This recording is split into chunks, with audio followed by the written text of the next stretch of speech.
नमस्कार दोस्तों, NCERT series का ये जो चल रहा है साइंस का।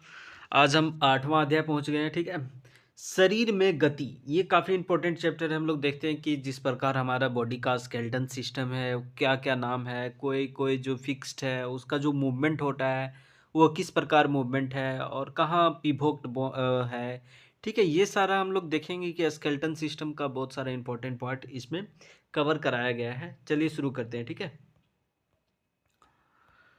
तो देखिएगा, बिल्कुल शांत होकर बैठिए, अपने शरीर में होने वाली गतियों का अनुभव कीजिए। आप समय समय पर अपने पलकें को झपकाते ही होंगे। श्वास लेते समय अपने शरीर में होने वाली गतियों का परीक्षण कीजिए। हमारे शरीर में स्वतः ही अनेक गतियां निरंतर होती है। जब आप अपने नोटबुक में लिखते हैं तब आपके शरीर का कौन सा भाग गति होती है, तो हम लोग जानते हैं नोटबुक के समय अपना हाथ वाला भाग क्या होता है, गति में होती है। जब आप मुड़कर अपने मित्र को देखते हैं तो गर्दन का मुड़ता है ना। उपर्युक्त सभी उदाहरणों में आपके उसी स्थान पर रहते हुए भी आपके शरीर का कोई ना कोई भाग गति करता है, ठीक है। क्या आप एक स्थान से दूसरे स्थान पर जाते हैं, आप उठकर अपने अध्यापक के पास जाते हैं, कक्षा के बाद विद्यालय के मैदान में जाते हैं अथवा विद्यालय के बाद अपने घर जाते हैं, तो इसी स्थिति में आप एक स्थान से दूसरे स्थान पर वास्तव में चलकर जाते हैं। आप चलकर, दौड़कर या कूदकर एक स्थान से दूसरे स्थान पर जाते हैं, ठीक है।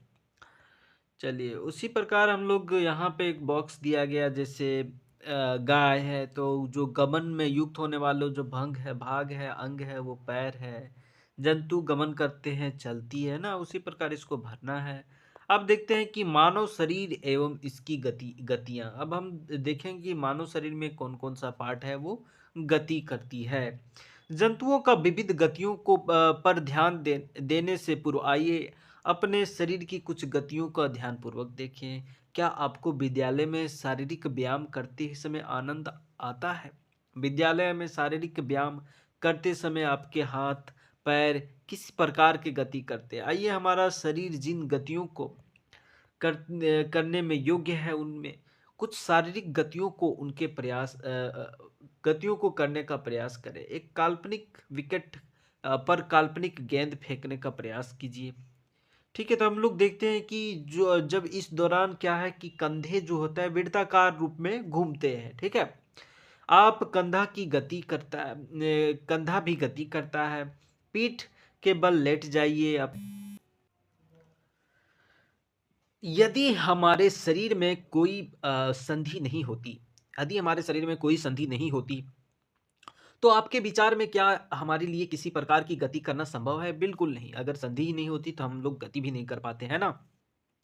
वास्तव में इन संधियों को कौन सी वस्तु परस्पर बांधी, अपनी अंगुली द्वारा अपने सिर, चेहरे, गर्दन, नाक, कंधे के पीछे, हाथ पैर की अंगुलियां, पादुंगलियां आदि को दबाइए। तो क्या आपको ऐसा अनुभव हुआ कि आपकी उंगली किसी कठोर वस्तु को दबा रही है ना? ये कठोर संरचनाएं अस्थियां हैं, ठीक है। तो हम जानते हैं कि मांसपेशियों की जो है मांसपेशियों के अंदर अस्थियां हैं, अस्थियों के ऊपर ही मांसपेशियां बनी है ना। आप अपने शरीर के अन्य भागों में इस प्रक्रिया को दोहराइए। इतनी इतनी सारी अस्थियां, जब अस्थियों को नहीं मोड़ा जा सकता, तब हम अपनी कोहनी को कैसे मोड़ लेते हैं। हाथ के ऊपर हिस्से को लेकर कलाई तक एक लंबी अस्थि नहीं है। वास्तव में अनेक अस्थियां कोहनी तक जुड़ी होती है। इसी प्रकार हमारे शरीर के प्रत्येक हिस्से में अनेक अस्थियां। हम अपने शरीर को कैसे उसी स्थान पर हिला या झुका नहीं सकते जहां ये अस्थियां एक दूसरे से मिलती है। विभिन्न गतिविधियों एवं विभिन्न प्रकार की गतियों के लिए हमारे शरीर में अनेक प्रकार की अस्थियां होती है, ठीक है। तो एक बात क्लियर हुआ कि हमारे शरीर का जो मूवमेंट है वो उन्हीं स्थान पर हो पा रही है जहां दो अस्थियां आपस में मिली हुई है, ठीक है। अब आते हैं, देखिएगा, ये इंपॉर्टेंट हो जाता है कंदुक खलिका संधि, ये ठीक है, ये काफी इंपॉर्टेंट हो जाता है। देखिए क्या है, एक प्रकार का यहाँ पे ध्यान दीजिएगा क्या किया है। कागज की एक पट्टी के एक सिलेंडर के रूप में मुड़िए। रबड़ और प्लास्टिक की पुरानी गेंद में एक छेद करके किसी निरचा उसमें मोड़े हुए कागज के बेलन के रूप में डालिए, जैसा दर्शाया गया। देखिएगा, एक कागज के रूप में जिस प्रकार दिखाया गया है, एक जैसे एक कटोरी हो गया, ये गेंद जैसा हो गया और एक बेलनाकार हो गया, ठीक है। अब हम इसको कंदुक खलिका संधि बनाने के लिए जो प्रयास किया गया है उसमें देखिएगा कि जैसे को गेंद को चिपका कर गेंद की छोटी, ये वही चीज है। आप कल्पना कीजिए कि कागज के बेलन आपके हाथ या गेंद उसके एक सिरा कटोरी कंधे के रूप में भाग के समान है जिससे आपका हाथ जुड़ा हुआ है एक अस्थि का गेंद वाला गोल हिस्सा दूसरी अस्थि की कटोरी रूपी गुहिका से में धंसा हुआ है। इस प्रकार की संधि सभी दिशाओं में गति प्रदान करती है। तो देखिए यहाँ पे कंदुक खलिखा जो संधि है, देखिए ये जांघ वाला हिस्सा है, जांघ की अस्थि है, ठीक है। ये जो गेंद वाला है ना, और यहाँ पे इसी के चारों ओर हम लोग थोड़ा सा घुमा लेते हैं इधर उधर, है ना, इधर उधर। इसी को क्या बोला जाता है? कंदुक खलिका संधि, ठीक है। ये आपका श्रोणी अस्थि है, ठीक है, श्रोणी अस्थि ये वाला, ठीक है। ऐसा ऐसा भी इधर भी रहता है ना, और उसके बाद जो कंदुक खलिका अस्थि है वो इस प्रकार यहाँ भी रहता है, इस प्रकार रहता है ना, ऐसा निकला हुआ भाग यहाँ पे रहता है ना। तो श्रोणी अस्थि ये हो गया आपका। अब आता है धुराग संधि, ठीक है। ये धुराग संधि कहाँ पाई जाती है? तो ये याद रखना, आपका जो श्रोणिक अस्थि कहाँ है, आपका कंदुक खलिका संधि कहाँ है ना। अब आते हैं धुराग संधि। देखिएगा, गर्दन तथा सिर को जोड़ने वाली, गर्दन और सिर को जोड़ने वाली जो संधि है धुराग संधि है, ठीक है। इसके द्वारा सिर को आगे पीछे या दाएं बाएं घुमा सकते हैं। इन गतियों को गतियों को करने का प्रयास कीजिए। यह गति हमारे हाथ की गति से किस प्रकार, देखिएगा धुराग संधि यहाँ पे है आपका। देखिए ये वाला आपका पार्ट है वो गर्दन वाला है, ये आपका क्या है, मस्तिष्क है, ठीक है, मस्तिष्क है। तो इसमें हम लोग देखिएगा कहाँ इस प्रकार से भिन्न है कि जिसमें कंदुक खलिका संधि द्वारा हाथों को पुनः वृत्ताकार घुमा सकते हैं। देखिए हाथ, जैसे हाथ का जो ये आपका क्या है, कंधा वाला पोर्शन है, यहाँ पे अगर कंदुक खलिका है हाथ है, तो जब बॉलिंग करते हैं तो देखते हैं पूरा घूम जाता है, तो ये हम लोग घुमा सकते हैं। लेकिन क्या इसको घुमा सकते हैं धुराग संधि को? नहीं। धुराग संधि कंदुक खलिका संधि द्वारा हाथों को पूर्णतः वृत्ताकार रूप में घुमा सकते हैं। धुराग संधि में बेलनाकार अस्थि का एक छल्ले घूमता है, केवल एक छल्ला ही घूमता है, ठीक है। अब आता है हिंज संधि।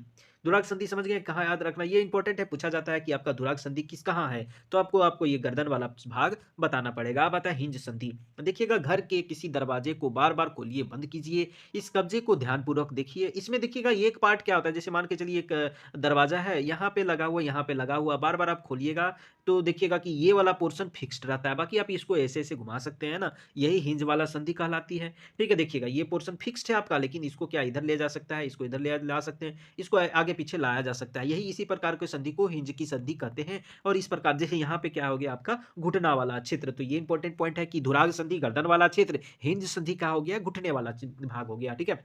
तो यहाँ ये वाला पार्ट पोर्शन देख लीजिएगा, ये हो गया आपका हिंज संधि वाला भाग, ठीक है। अब आते हैं कि जैसे कुछ जो कुछ हमने बनाया था वह एक हिंज से भिन्न है, लेकिन इससे यह पता चलता है कि हिंज एक दिशा में गति होने देता है। कोहनी में हिंज, देखिए कोहनी में भी आपका हिंज संधि होती है और घुटना में भी आपका हिंज संधि होती है, जिससे केवल आगे और पीछे की दिशा में गति हो सकती है। अब आते हैं अचल संधि। ये आपका क्या है, अचल संधि। हमारे सिर की अस्थियां के बीच कुछ संधियां उन संधियों से भिन्न है जिनकी चर्चा हमने अब तक की है। ये अस्थियां इन संधियों का पर हिल नहीं सकती, ऐसी संधियों को अचल संधि कहते हैं। अब ये इंपॉर्टेंट है कि यह संधि है जिसमें अस्थियां जो हिल नहीं, नाम ही सजेस्ट कर रहा है अचल, ठीक है, that is static, in static है तो मतलब फिक्स्ड है, राइट। तो जब अचल होती है, जब आप अपना मुंह खोलते हैं तो आप अपने निचले जबड़े को सिर के दूर ले जाते हैं। अब अपनी ऊपरी जबड़े को हिलाने का प्रयास कीजिए, वही क्या है आपका अचल है। ऊपरी जबड़े और कपाल के मध्य ही अचल संधि है। ऊपरी जबड़े को आप हिला नहीं सकते, आप केवल निचली जबड़े को आगे पीछे ऊपर नीचे, आगे पीछे नहीं मतलब ऊपर नीचे कर सकते हैं, ठीक है। अब आते हैं कि जैसे हमने केवल कुछ संधियों की ही चर्चा की है जो हमारी अस्थियों की एक दूसरे को जोड़ती है। हमारे शरीर के विभिन्न अंगों को विभिन्न आकृति प्रदान कौन करता है उसके बारे में देखते हैं। यदि आप एक गुड़िया बनाना चाहते हैं, आप पहले क्या बनाएंगे, गुड़िया संभवतः को एक आकृति प्रदान करने के लिए एक ढांचा तैयार करेंगे, है ना, स्केलेटन, राइट। स्केलेटन तैयार करिएगा तभी तो उसके ऊपर आप कपड़े को लपटिएगा। आप ऐसा नहीं करेंगे। हमारे शरीर की अस्थियां ठीक इसी प्रकार शरीर को सुंदर की आकृति प्रदान करने के लिए एक ढांचे का निर्माण करती है, जिससे क्या बोला जाता है, वही आपका जो ढांचा है वही कंकाल हो गया, स्केलेटन, राइट। समझे, चलिए अब आगे आते हैं। हम कैसे जानते हैं कि मानव कंकाल की आकृति है या नहीं है, ठीक है। हम शरीर की विभिन्न अस्थियों की आकृति के विषय में किस प्रकार जान पाते हैं? शरीर के कुछ अंगों में मौजूद अस्थियां और उनकी संख्या तथा आकृति के बारे में हमें तब पता चलता है जब हम उनका अनुभव करते हैं। तो यह अनुभव कैसे पता चल सकता है? जैसे एक्सरे के चित्र से हमें शरीर की कठोर अस्थियों का भी चित्र आकृति का पता चलता है। ये देखिएगा ह्यूमन स्केलेटन इसी प्रकार है, ये मानव कंकाल है, ठीक है। क्या आप कभी आपका आपके परिवार के किसी सदस्य का एक्सरे हुआ? कई चोट लगने पर चिकित्सक एक्सरे करवाते हैं जिससे यह अस्थियों की कुछ हुई संभावित क्षति के विषय में जानकारी प्राप्त करते हैं। एक्सरे चित्र से हमें शरीर की अस्थियों की आकृति का पता चलता है। अपने हाथ के अग्र एवं ऊपरी भाग तथा पैर के निचले एवं ऊपरी भाग की अस्थियों का अनुभव कीजिए। प्रत्येक अंग की अस्थियों की संख्या का पता लगाइए। अपने घुटने और कोहनी की अस्थियों का ठीक इसी प्रकार अनुभव एक्सरे चित्र से हम लोग करते हैं। देखिए, एक्सरे के माध्यम से जो अस्थियों की स्थिति है, वास्तविक स्थिति है, उसके बारे में पता चल जाता है। देखिएगा क्या लिखा है कि अपनी उँगलियों को मोड़िए, क्या आप उन्हें प्रत्येक संधि स्थल पर मोड़ सकते हैं? आपकी माध्यमा में कितनी अस्थियाँ हैं, ठीक है? अपने हथेली के चारों भाग पर स्पर्श करके अनुभव कीजिए कि क्या आप इसमें अनेक अस्थियाँ हैं? क्या आपकी कलाई लचीली है या अनेक छोटी-छोटी अस्थियों से बनी है, जिन्हें कार्पेल कहा जाता है। देखिएगा हाथों की ये वाला जो भाग है, जिन्हें छोटी-छोटी हस्तियों से बनी है, उसे कार्पेल कहा जाता है, ठीक है? बात समझे? और अनेक छोटी-छोटी हस्तियों से जिन्हें कार्पेल कहते हैं, इसमें देखिएगा ये वाला हड्डी है ना? तो उसके बाद हम लोग आगे बढ़ते हैं, ये वाला देखिए, इसको बोलते हैं पसली पिंजर, है ना? ये आपका थैलेमस वाला पोर्शन हो गया, ठीक है? थैमस थैमस थैलेमस बोलते हैं, थैमस है, ठीक है? ये हड्डी हो गया आपका अस्थि, देखिए ये पंजर है ना? पिंजर जिसको बोला जा रहा है, ठीक है? इस प्रकार अब हम लोग आते हैं कि जैसे ये पसलियाँ हैं, पसलियाँ विशेष रूप से मुड़ी है, एक वक्ष की अस्थि और मेरुदंड को जोड़कर एक बक्से संरचना है और इस शंकु रूपी बक्से को पसली पिंजर कहते हैं। ये आपका पसली पिंजर हो गया और इसमें दोनों तरफ 12 पसलियाँ होती हैं। देखिएगा इसमें कभी-कभी आपका जो मुख्य रूप से जुड़ा होता है, ये दोनों तरफ 12 पसलियों का बात करता है, जिसको जो मुख्य रूप से जो इस हड्डी से जुड़ा है, उसको ट्रू ह बॉन्ड बोलते हैं। बाकी ये दूसरे इस जैसे देखिएगा यहाँ से देखिए ये स्पष्ट रूप से जुड़ा हुआ है, जुड़ा हुआ है, जुड़ा हुआ है, ये भी। लेकिन उसके बाद आपका देखिए ये वाला नहीं जुड़ा है, ये वाला डायरेक्ट तो नहीं जुड़ा है ना, ये सारा आपका फ़ॉल्स कहलाती है ना? चलिए अब आगे आते हैं। 12 पसलियाँ होते हैं, वक्ष के दोनों तरफ 12 पसलियाँ होती है। हमारे शरीर के कुछ महत्वपूर्ण अंग इसमें सुरक्षित हैं। हम जानते हैं कि हृदय है, ठीक है, हार्ट है या फिर आपका फेफड़ा है, यहीं से सुरक्षित होता है। ठीक है, उसके बाद है देखिएगा कि गर्दन से प्रारंभ करके पीठ की ओर नीचे आइए। आप एक विशेष प्रकार की अनुभव की गई संरचना मेरुदंड है। ये आपका पीछे वाला जो भाग है वो मेरुदंड कहलाती है, रीढ़ की हड्डी है ना? तो यहाँ पे देखिएगा इस प्रकार की हड्डियाँ हैं एकदम, देखिएगा इस प्रकार ये हड्डी जुड़ा हुआ है। तो ये जो बच्चे के है उसमें आपका उसकी संख्या ज़्यादा हो 33 होती है, ठीक है? लेकिन बाद में बड़ा होते-होते ये संख्या क्या होती है, आपस में छोटा-छोटा हड्डी जुट जाती है और 26 का आकार ले लेती है, ठीक है? देखिएगा कि मेरुदंड 33 कशेरुकाओं से बना होता है। पसली पिंजर भी वक्ष क्षेत्र की अस्थियों से जुड़ा हुआ है, ठीक है? उसके बाद देखिए यदि मेरुदंड केवल एक ही अस्थि का बना होता, तो क्या आप झुक सकते थे? बिल्कुल नहीं, है ना? एक ही अस्थि का होता तो टूट जाता झुकने समय, लेकिन नहीं, ये मिल के बहुत सारे हड्डियों से मिल के बना हुआ है, ठीक है? अब हम लोग आते हैं यहाँ पे। क्या आपको अपने कंधों के समीप 2 उभरी हुई अस्थियाँ दिखाई देती है? देखिए ये वाला पोर्शन जो इन्हें कंधे की अस्थियाँ कहते हैं। ये अस्थियाँ जो कंधे की अस्थियाँ हो गया, है ना? कंधे की अस्थियाँ। अब यह देखिएगा श्रोणि वाला क्षेत्र है जो हम पहले चर्चा कर चुके हैं। यह संरचना श्रोणि अस्थियाँ या बॉक्स के समान ऐसी संरचना बनाती है जो आपके आमाशय के नीचे पाए जाने वाले विभिन्न अंगों की रक्षा करता है। यह कूल्हे वाला वह हिस्सा है जो जिसके सहारे आप बैठते हैं, ठीक है? ये कूल्हे वाला श्रोणि अस्थियाँ बोलते हैं इसको। ये कूल्हे वाला हिस्सा है जिसके सहारे हम लोग बैठते हैं, है ना? अब देखिएगा यहाँ पे क्या है कि आपकी खोपड़ी अनेक अस्थियों की एक दूसरे से जुड़ने से बनी है। यह हमारे शरीर के अति महत्वपूर्ण अंग मस्तिष्क के को परिबद्ध करके उसकी सुरक्षा करती है। हमने अपने कंकाल की बहुत सी अस्थियों तथा संधियों के बारे में चर्चा की। कंकाल के कुछ अतिरिक्त अंग भी हैं जो हड्डियों जितने कठोर नहीं, याद रखिएगा जैसे कान की हड्डियाँ, ये हड्डियाँ जिस तक कठोर नहीं होती, इसलिए इन्हें इन्हें उपास्थि बोला जाता है, ठीक है? जिसको मोड़ा जा सकता है आसानी से, ठीक है? आप कान की हड्डियों को स्पर्श करिए, क्या आप कठोर अस्थियाँ का अनुभव करते हैं? ऐसा प्रतीत होता है कि इसमें कोई अस्थि ही नहीं है। क्या आप उँगलियों के बीच में दबाने पर कर्णपाली या इसके ऊपर से कोई हिस्सा अंतर महसूस हुआ? क्या आपको ऐसा लगा कि कान का ऊपरी हिस्सा इतना लचीला नहीं है, ठीक है? जितना कि कान का हमारी कर्णपाली है, परंतु यह अस्थि जैसा कठोर भी नहीं है। ये उपास्थि है, याद रखिएगा ये क्या कहलाती है? उपास्थि। शरीर की संधियों में भी उपास्थि पाई जाती है। हमने देखा कि मानव कंकाल में अनेक अस्थियाँ, संधियाँ उपास्थियों से मिलकर बना होता है। आप उनमें से बहुत को देख सकते हैं, मोड़ सकते हैं तथा गति दे सकते हैं। अपने नोटबुक में कंकाल के स्वच्छ आलेख बनाने बोला गया है। अब देखिएगा कि हमने अपने शरीर की उन अस्थियों एवं उन संधियों के विशेष रूप में जानकारी प्राप्त कर ली है, जो विभिन्न प्रकार की गति करने में हमारी सहायता करती है। अस्थियों को इस प्रकार की गति करके योग्य कौन बनाते हैं? आइए इसको पता लगाते हैं। अपने एक हाथ की मुट्ठी बनाइए और मुट्ठी के अंगूठे से एक इसे बाजू के कंधे में छूने का प्रयास कीजिए। तब हम लोग छू पाते हैं आसानी से? आसानी से छू पाते हैं, इस बात को आप एक बार प्रयास कीजिए, ठीक है? अस्थि की गति प्रदान करने में 2 पेशियाँ संयुक्त रूप से कार्य करती है, ठीक है? अब यहाँ इनपुट देखिएगा, क्या आप अपनी ऊपरी भुजा से कुछ परिवर्तन पाए? दूसरे हाथ से छूकर देखिए, क्या आपको कोई उभरा हुआ भाग दिखाई देता है? इसे ही पेशी कहते हैं। देखिएगा ये वाला पोर्शन आपका क्या कहलाएगा? पेशी कहलाएगा, ये दोनों तरफ, है ना? ये पेशियाँ कहलाती है। अब आते हैं देखिएगा कि इसे पेशी कहते हैं, संकुचित यानी लंबाई कम होने की अवस्था में होने के कारण पेशियाँ उभर आती है। अब आप अपने हाथों को पुनः सामान्य स्थिति में लाइए। पेशियों का क्या होता है? अब ये अपनी अवस्था में पहुँच जाती है, ठीक है? अब देखते हैं कि संकुचन की अवस्था में पेशी छोटी हो जाती है, कठोर एवं मोटी हो जाती है, ठीक है? जब संकुचन होती है तो छोटा हो जाता है, कठोर अथवा मोटी हो जाती है। यह अस्थि को खींचती है, अस्थि को क्या करती है? खींचती है। किसी अस्थि को गति प्रदान करने के लिए 2 पेशियों को संयुक्त रूप में कार्य करना होता है। तो ये काफ़ी इंपॉर्टेंट है कि जब भी कभी अस्थि को गति प्रदान करना होता है, तो 2 पेशियाँ संयुक्त रूप से कार्य करती है। जब 2 पेशियों में से कोई एक सिकुड़ती है, तो अस्थि उस दिशा में खींच जाती है। युगल की दूसरी पेशी यानी शिथिल लंबाई में बढ़कर पतली हो जाती है, अवस्था में आ जाती है। अस्थि को विपरीत दिशा में गति करने के लिए अब शिथिल पेशी सिकुड़कर अस्थि को अपने पूर्व अवस्था स्थिति में खींचती है, ठीक है? जबकि पहली पेशी अब शिथिल हो जाती है। पहली पे केवल पेशी केवल खींच ही सकती है, वह धक्का नहीं दे सकती। याद रखिएगा, पेशी है केवल खींच सकते हैं, ठीक है? जैसे इसको है, इसको इधर खींचना है तो ये पेशी यहाँ चिपका हुआ है, या पे ये देखिए नीचे करेंगे, इसको नीचे करेंगे तो ये खींच रहा है, इसको खींच रहा है, ठीक है? जब इसको छोड़ेंगे तो ये खींचेगा इधर, है ना? खींच सकती है, पेशियाँ केवल खींच सकती है, इसलिए अस्थि की गति प्रदान होती है, ठीक है? अब चलिए आगे आते हैं कि जंतुओं की चाल। अब हम लोग विभिन्न प्रकार के जंतुओं की चाल के बारे में देखेंगे, ठीक है? जैसे केंचुआ, तो एक प्रकार का निरीक्षण यहाँ पे किया गया कि केंचुआ जो है वो क्या किस प्रकार गति करती है, तो ठीक है? तो देखिएगा कि केंचुए का शरीर, यहाँ पे ध्यान दीजिएगा आप, किस प्रकार 3 प्रकार से यहाँ दिखाया गया कि केंचुआ का मूवमेंट इस प्रकार आगे हो रही है, थोड़ा-सा मूवमेंट हुआ, फिर अपना शरीर को सिकुड़ा के यहाँ ले गया, फिर इसको फैला दिया, फिर सिकुड़ा के वहाँ ले गया, फैला दिया, तो इस प्रकार वो गति पे आ जाता है। केंचुआ का शरीर एक सिरे को दूसरे सिरे से सटाकर रखे रखे गए अनेक छल्लों से बनी प्रतीत होता है।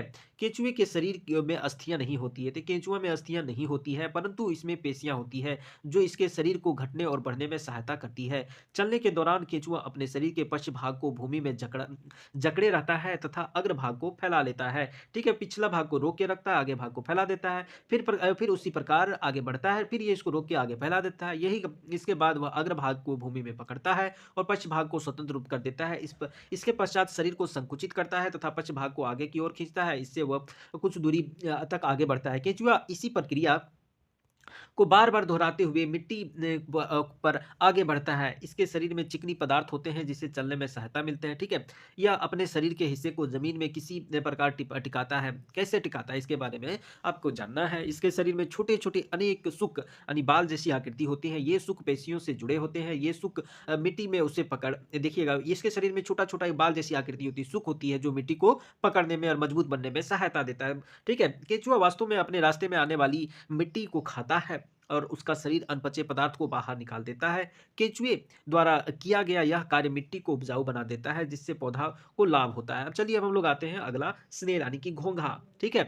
तो इसके बारे में देखिएगा, घोंघा में कवच होती है, इसे कवच कहते हैं। यह घोंघे का बाह्य कंकाल है, परंतु यह अस्थियों का बना नहीं होता है, ठीक है? यह कवच एकल एकल होता है और यह घोंघे को नीचे चलने में देखिएगा, घोंघे को चलने में कोई सहायता नहीं करता है। आपका जो ये है पोर्शन है, जो आपका कवच है, वो चलने में सहायता नहीं करता है, ये बात याद रखना है। यह घोंघे को साथ खींचा जाता है। घोंघे को काँच की पट्टियों पर रखकर इसका परीक्षण कीजिए। जब यह चलना प्रारंभ करे तो सावधानी से काँच की पट्टियों को अपने हाथ से वो अपने सिरे से ऊँचा उठाकर काँच की ओर देखिएगा, ये ऐसे है तो थोड़ा-सा ऊपर उठ जाता है इस प्रकार, है ना? फिर फैल जाएगा, फिर थोड़ा ऊपर उठ जाएगा, फिर फैल जाएगा, फिर थोड़ा ऊपर उठ जाएगा, फैल जाएगा, इस प्रकार गति करता है ना?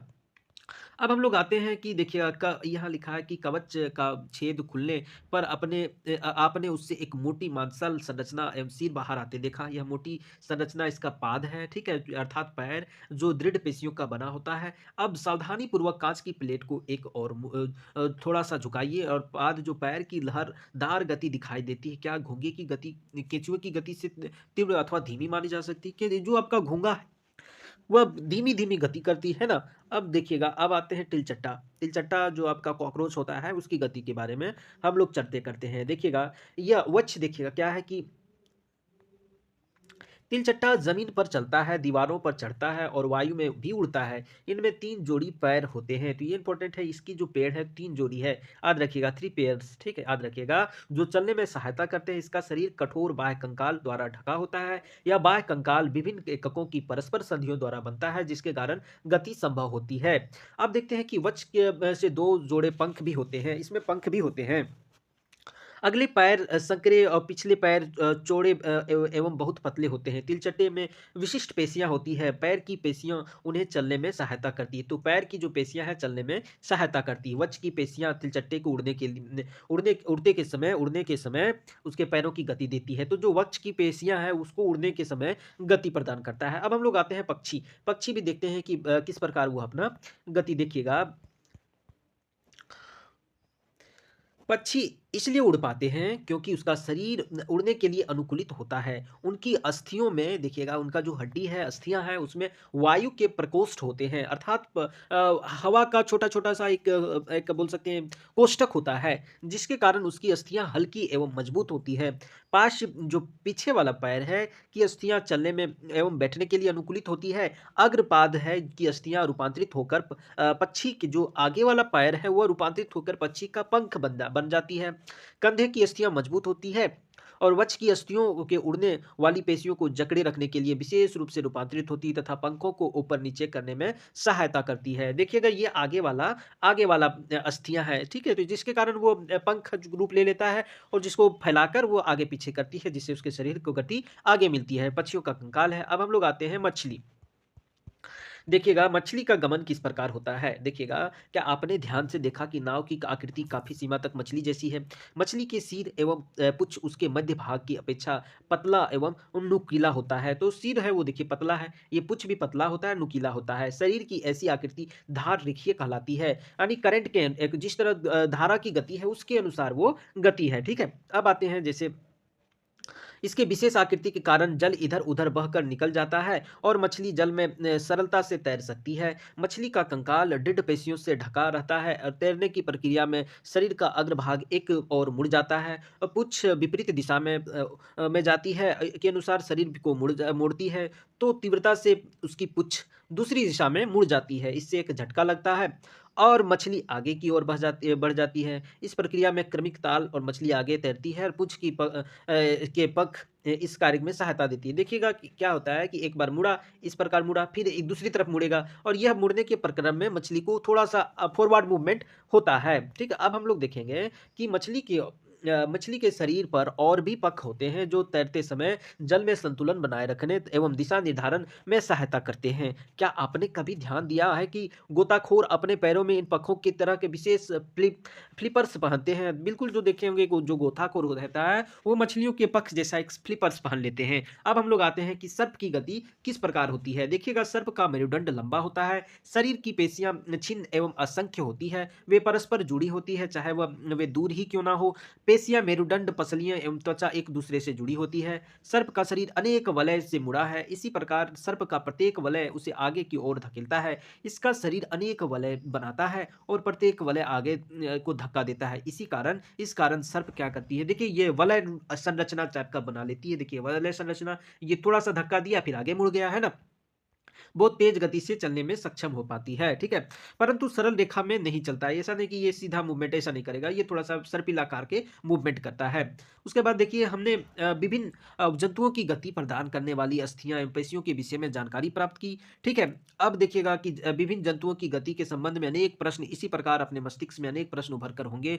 उसके बाद प्रसिद्ध ग्रीक दार्शनिक अरस्तू ने अपनी एक अरस्तू का जो बुक है ये काफ़ी इम्पोर्टेंट है, ठीक है? ये देख लीजिएगा जो क्या है अपनी पुस्तक गेट्स ऑफ एनिमल में स्वयं अपने आप में ऐसे प्रश्न पूछे थे, विभिन्न जंतुओं के शरीर में विभिन्न भाग क्यों होते हैं? तो इसका देखिएगा गेट्स ऑफ एनिमल ये है क्या है आपका गेट ऑफ एनिमल्स, ठीक है? ये अरस्तू की है। अरस्तू अरस्तू बहुत बड़े दार्शनिक थे, इनका बारे में हम लोग और पढ़ेंगे, ठीक है? अब यहाँ देखिएगा एकदम अंत है। अब देखिएगा कि उन जंतुओं की विशेष गति के किस प्रकार सहायता है, विभिन्न जंतुओं के शारीरिक अंगों में क्या समानताएं एवं विभिन्नताएं हैं, विभिन्न जंतुओं को चलने के लिए कितने अंगों की आवश्यकता होती है, मनुष्य के 2 पैर और गाय भैंस के 4 पैर क्यों होते हैं, बहुत से जंतु संपादी होते हैं क्यों, हमारे पैरों के मुड़ने का ढंग हमारे हाथों की तुलना से अलग क्यों है? इन सारे प्रश्नों को देखिएगा, इसके अधिक प्रश्न बताइए इस क्रियाकलाप द्वारा हमने कुछ प्रश्नों को देखा है, ठीक है दोस्तों? और अधिक से अधिक क्या करें शेयर करें और लाइक करें, सपोर्ट करें और सब्सक्राइब कर दें, ठीक है? जय हिंद।